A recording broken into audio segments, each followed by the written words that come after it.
Alléluia, alléluia, alléluia. Excusez-moi, tout à l'heure, j'ai commencé la vidéo, j'ai dû la laisser tomber. Hein? Maintenant, je la reprends. Que le nom de l'Éternel soit béni. Vous connaissez le malheur, non? Il est là. Il a plus d'un tour dans sa gibecière. Quand les bonnes choses vont pour la gloire de Dieu, il veut toujours être un opposant, un handicap. Mais honte à lui au siècle des siècles, par Jésus mort et ressuscité. Alléluia et gloire à Dieu. Donc, je disais tantôt qu'il y a eu une dame qui insistait, bon, pour que je réponde à sa question. Et au lieu de répondre à elle seule, je profite de YouTube pour mener la question, le débat, et mon petit raisonnement là-dessus, et ceux qui veulent écouter, écoutent. Et que le nom de l'Éternel soit béni. En effet, la dame, bon, c'est presque la cinquantaine, 4 enfants avec un homme, et ex-membre de l'église du christianisme céleste. Et entre-temps, toujours, ayant épousé un homme qui n'est pas de l'église, le bonhomme le laissait aller, bon, à cause des cancans, des radeaux, les bondieuseries, il a plus peur de perdre sa femme. Allez, il a dit à sa femme, bon, tu ne vas plus là-bas, mais à la maison, tu peux rester dans ta robe de prière, prier, mais tu ne vas plus là-bas prendre de l'eau ou bien quoi que ce soit pour ma maison. Lui aussi, je crois, il doit être un catholique ou protestant. En tout cas, il est un membre d'une église éveillée. Or, en cela, je donne raison à ce monsieur, selon 1 Corinthiens chapitre 7, 1 Corinthiens chapitre 7, dans ce passage, Saint Paul dit, si un homme épouse une femme non croyante, qu'il la garde et qu'il ne s'en débarrasse pas. Si il ne sait pas si c'est l'âme, si cette femme-là qui va sauver son âme. Si une femme croyante épouse un homme, bon, pas de la même croyance qu'elle ne s'en sépare pas, elle garde parce qu'elle ne sait pas si c'est l'âme de ce bonhomme et à secourir. Autrement, leurs enfants ne seraient pas des enfants sanctifiés.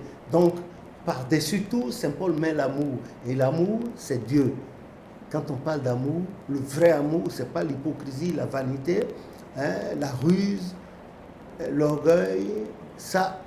Et quand on parle du vrai amour, c'est Dieu qui s'appelle amour. C'est un autre de son nom. Et d'ailleurs, c'est le sens numéro 1 de son nom, Dieu. Quand vous lisez Jean 3, 16, etc., etc. Et dans Genèse aussi, il a dit, créons l'homme à notre image et à notre ressemblance. Il n'a pas dit cela aux animaux, il n'a pas dit cela aux anges, mais à la dernière de sa création, c'est-à-dire de sa création, l'homme. Bon, il paraît que le monsieur accepte, est pris à la maison, mais il y a quelque chose qui la gêne. C'est que des fois, l'homme ne supporte pas certaines heures de prière. Pour eux, c'est des heures conventionnelles. Or, Pierre dit de prier sans cesse, en tout moment, en toutes circonstances, car notre ennemi, le Satan, rôde sans cesse, cherchant qui dévorer. Il dit de prier sans cesse. Donc, c'est ce que cette femme-là essaie de mettre en pratique. Et très tôt le matin, comme a dit Proverbe 31, à partir du verset 10, elle est la première à se lever, la dernière à se coucher. Et quand elle se lève rapidement, elle va toujours à la toilette, elle se rince le corps, et puis elle se met dans sa robe de prière, elle prie rapidement, et puis ensuite elle s'en va réveiller son mari, puis les enfants, ils se lavent, et puis elle les oblige à prier avant de prendre le chemin de l'école, le mari également. Mais parfois le mari est agacé, bon, il a des boutades, des grognons, mais c'est quelque chose qui en principe doit indisposer la femme, mais elle tient le coup pour la sauvegarde et la survie de sa maison et de son mari aussi et de son ménage, parce qu'à presque la cinquantaine, 4 ou 5 enfants, elle perd le mari. Qui va consentir à l'épouser avec 5 enfants, 4 ou 5 enfants, qui est celui-là qui était déjà marié, peut-être, ou qui n'avait jamais été marié, qui va aimer les enfants d'autrui comme les siens, ou bien un autre qui a déjà des enfants. La chose va sembler se révéler difficile. Donc, c'est pour cela que spirituellement, elle soumet son ménage à Jésus, au sang de Jésus, comme ce couple-là l'a fait dans Jean 2 aux noces de Canaan. Et Jésus-Christ a béni ces noces-là par sa présence. et qu'il daigne bénir tous les ménages de la terre, qu'il bénisse les ménages et les familles et les ménages de ceux qui croient en lui et nous aussi, et de un peu partout ceux qui connaissent des difficultés dans leur ménage, les femmes ou les hommes ou les femmes, que le sang de Jésus se répande dans tous ces ménages et apporte la paix, et que Saint-Michel boute hors de ces ménages et de la vie de ces gens toutes les manigances de Satan. Il en a, hein? Les manigances là, il en a dans sa gibecière, dans sa besace, il en a. Mais que 1000 tombent à nos côtés, 10 000 à notre droite, ne seront pas atteints. Et qu'ils permettent que de nos yeux, nous voyons la rétribution des méchants. Que le nom de l'Éternel soit glorifié. Alors donc, elle veut savoir, et je lui dis, c'est simple, il y a le comportement d'abord. Il y a l'amour, condition sine qua non, sans laquelle il ne peut pas avoir de stabilité dans l'amour. Car si le ménage est basé sur l'amour, c'est-à-dire Jésus, le nom de son Père et Saint-Esprit, quoi qu'il arrive, le vent va souffler à gauche, à droite, devant, derrière, le ménage subsistera. Si la femme aime et est en prière, ou l'homme, le ménage va subsister. L'amour résiste à tout. Condition première. Deuxième, le comportement de la femme ou de l'homme qui veut le succès de son ménage. Le comportement de la femme, un comportement qui étonne positivement et qui amène, qui conquiert le cœur de l'homme ou le cœur de la femme. C'est très important. Elle fait attention aux actes qu'elle pose, à ce qu'elle dit, qu'il n'y ait pas d'écart de langage, et elle doit avoir de l'avenance vis-à-vis de son ménage, vis-à-vis de son mari. Et les Saintes Écritures ont dit que la femme doit être soumise au mari. Oui, ce n'est pas une soumission militaire, non, c'est une soumission spirituelle. À travers le spirituel, elle connaît, elle sait ce que son mari aime, ce que son mari n'aime pas, elle suit tout ça, elle le fait. Donc sa maison, le mari, le cœur du mari sera gagné comme ça par le comportement exemplaire et béninois de sa femme. Et cela, nous le demandons, et j'exhorte les femmes à lire Proverbe 31 à partir du verset 10. Et du côté des hommes, j'exhorte les gens à lire Colossiens 3, verset 17 ou 18. Et voir, on dit, Marie, aimez vos femmes, ne les frustrez pas. Ne regardez pas ce qui se passe aujourd'hui sur Internet ou bien sur la télévision pour mal parler aux femmes. Ce n'est pas bon. C'est des êtres dont nous avons besoin et qui ont de la résistance. D'ailleurs, la plupart du temps, elles tiennent le coup. Quoiqu'elles aient un aspect frêle, elles tiennent le coup. Moi, par exemple, ma maman, elle est morte 33 ans après la mort de mon papa. J'ai ma tante qui est morte en décembre 2017. Elle a fait 49 ans après mon oncle, la mort de mon oncle. Elle est morte. Elle est morte que 49 ans après. Donc ça veut dire que si elle voulait refaire sa vie, elle aurait refait sa vie. Elle aurait été encore 2 fois grand-mère en plus. Vous voyez, il y a des coups comme ça. Moi, je connais en Martinique, dans ce quartier-là, j'ai oublié, par exemple en Guadeloupe, une amie à nous, centenaire, elle s'appelle Annie. Je vous assure, malgré son âge, elle habite seule dans un 6000 mètres carrés, avec des manguiers, des arbres fruitiers, seule. Sans peur, elle est là, alors que son mari est mort depuis de très longues années, elle est là. Elles ont de la résistance, c'est Dieu qui les a créées comme ça.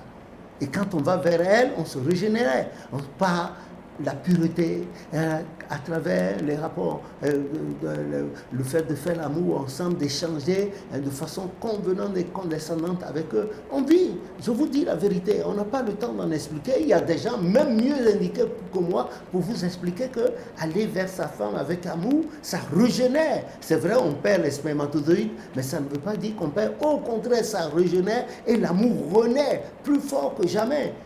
Quand elle vous aime et puis vous le lui revalez, ah non, essayez voir, vous allez voir. Donc, j'ai dit à la femme, voilà, je dis à la femme, c'est cela, c'est le comportement. Et petit à petit, l'homme va arriver, quand tu es droite dans tes bords, les prières, le matin déjà, tu es sur pied, comme a dit Proverbe 31, à partir du verset 10, et il te voit à l'heure, comment tu t'occupes des enfants, leurs études, tout ça là. Mais quand il sortira du travail, d'ailleurs, il sera même pressé de quitter le travail, de venir te rejoindre. C'est Dieu qui a créé ainsi. Et c'est la femme qui porte le ménage, pas l'homme. L'homme n'est que le chapeau, que le vent peut souffler, donc qu'un coup de vent peut enlever. Mais c'est la femme, le soubassement, le socle, dans tout. Puisse Dieu nous donner de tomber sur de bons numéros de Dieu. Les femmes, elles sont là. Il y a des tigresses là-dedans. Il y en a que les hommes ont déçu, qui sont devenus des tigresses. Mais moi, j'exhorte ces femmes-là à revenir à de meilleurs sentiments. Car il n'y a jamais de règle sans exception. Là où on trouve de bons hommes, il y a aussi la mauvaise graine à côté. Là où on trouve des femmes honnêtes, disposent, on trouve aussi des femmes prêtes à n'importe quoi, la débauche, l'adultère et tout.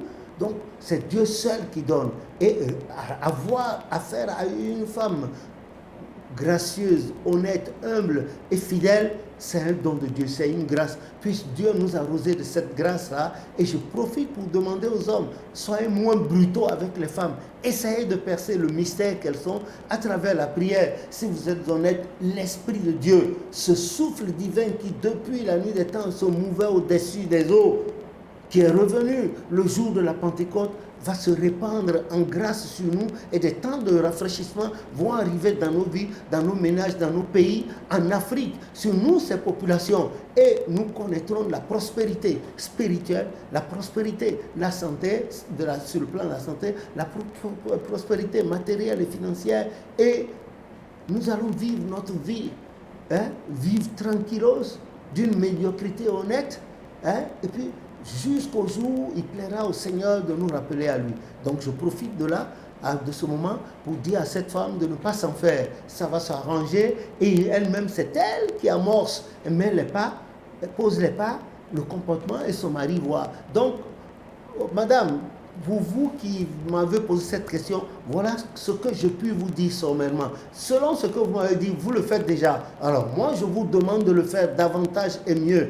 Et d'aimer votre mari avec condescendance, les enfants également, d'entretenir par le sang de Jésus votre maison, et vous allez voir, votre mari là, il ne sera pas un mari, il ne sera pas un époux, il deviendra votre compagnon, votre confident. Vous serez toujours ensemble comme des jumeaux, par la grâce de Jésus. Comme le cuir chevelu, vous allez voir, ça va s'arranger. Je formule ce vœu à toutes les femmes de la terre, que le nom de l'Éternel soit béni, au nom de Jésus. N'oubliez pas, Madame de Staël a écrit, elle a dit, la femme fait et défait la société. Toute femme consciente qui voudrait garder son mari à elle, sa maison en paix, c'est elle qui doit être l'architecture de cela. Voilà. C'est elle qui, et vous les maris, aussi nous les maris, essayons de les encadrer, le rire, c'est pas simplement en grouillant, des trucs, non. Tout se fait en amour et la femme est comme un pot de fleurs. Tant qu'on lui apporte de l'eau à temps et en heure, la fleur pousse, elle aussi elle pousse. Et c'est nous qui allons hériter de tout cela. Que le nom de l'Éternel soit béni. Nous remercions l'Éternel Dieu dont les mystères sont terribles. Lisez à cet effet Romains chapitre 1, le verset 18, 19, et puis surtout le 20e verset, vous allez voir. Que le nom de l'Éternel soit béni. Merci à vous de m'écouter. Merci à la dame qui a posé la question et à travers laquelle je donne cette réponse. Non pas pour elle seule, mais pour toutes nos filles, nos sœurs, nos mères, nos épouses, à travers le monde entier, au nom de Jésus notre Sauveur. Amen.